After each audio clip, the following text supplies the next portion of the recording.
మంచిర్యాల జిల్లా చెన్నూరు మున్సిపాలిటీలో సుమారు 15 కోట్ల నిధులతో అభివృద్ధి పనులకు శంకుస్థాపన చేశారు మంత్రి వివేక్ వెంకటస్వామి. చెన్నూరు మున్సిపాలిటీని మోడల్ మున్సిపాలిటీగా తీర్చిదిద్దుతామని హామీ ఇచ్చారు. బీఆర్ఎస్ ప్రభుత్వం రాష్ట్రాన్ని దోచుకుని అప్పుల కుప్పగా చేసిందని ఆరోపించారు. గత ప్రభుత్వం 10 ఏళ్లు పాలించి ఏం అభివృద్ధి చేసిందో చెప్పాలని నిలదీశారు. నిధులు ఉన్నట్లు ఫేక్ డాక్యుమెంట్స్ సృష్టించి ప్రజలను మోసం చేశారని తెలిపారు. ఇక సోమనపల్లిలో 250 కోట్ల నిధులతో ఇంటిగ్రేటెడ్ స్కూల్ నిర్మాణం జరుగుతోందన్నారు. ఇక మున్సిపాలిటీలో అన్ని వార్డులు సీసీ రోడ్లు సైడ్ డ్రైన్ నిర్మాణాలు పూర్తి చేస్తామన్నారు. 10 సంవత్సరాలు మనకు డబుల్ బెడ్రూమ్ ఇల్లు అన్నారు. కానీ నేను ఇప్పుడు చెప్తున్నా, ఎవరెవరు నిజంగా బీద వాళ్ళు ఉన్నారు, మొదలు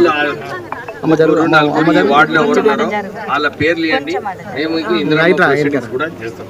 కానీ జాగా ఉండాలమ్మా. మళ్ళా రేపు వచ్చి సార్ నువ్వు అన్నం ఆ రోజు ఇప్పుడు అన్నావు కదా, ఇప్పుడే ఆ రోజు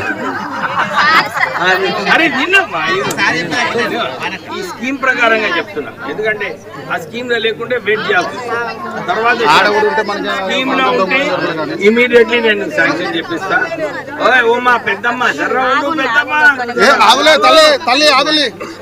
ఇంకొకటి, ఈ కొత్త రేషన్ కార్డులు మనం కాంగ్రెస్ ప్రభుత్వం వచ్చిన తర్వాత మనకి కొత్త రేషన్ కార్డులు ఇచ్చారు. ఈ రేషన్ కార్డు వల్ల మనకి ఏమొస్తాయి?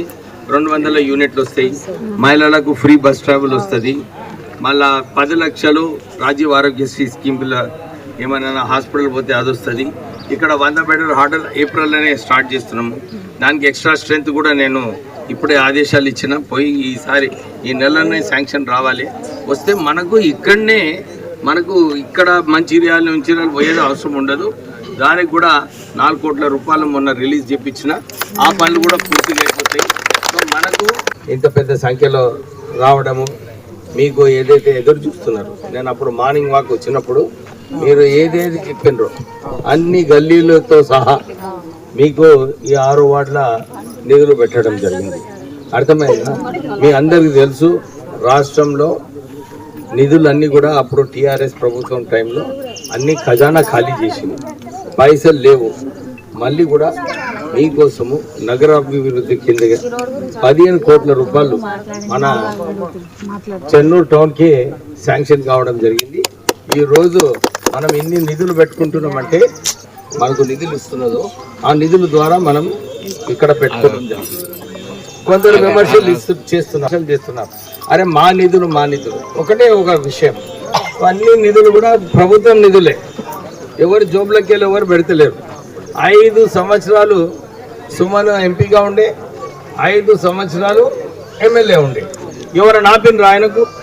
నిజంగానే ప్రొసీడింగ్స్ ఉంటే పైసలు ఉండుంటే ఇప్పుడు నేను వచ్చి ఇక్కడ భూమి పూజ చేసిన, కాంట్రాక్టర్ ఆల్రెడీ వచ్చిండు, 20 తారీఖు నుంచి పని స్టార్ట్ అవుతుంది. 20 రోజులలో ఇవన్నీ పనులు పూర్తిగా అవుతాయి. వాళ్ళు ఎందుకు చేయలేదు? వాళ్ళ ప్రశ్న మాట్లాడుకుంటున్నారు. నేను ఇదే ప్రశ్నిస్తున్నా. మేము 10 సంవత్సరాలు మీరు సత్తాలో ఉన్నప్పుడు ఏం చేయలేదు.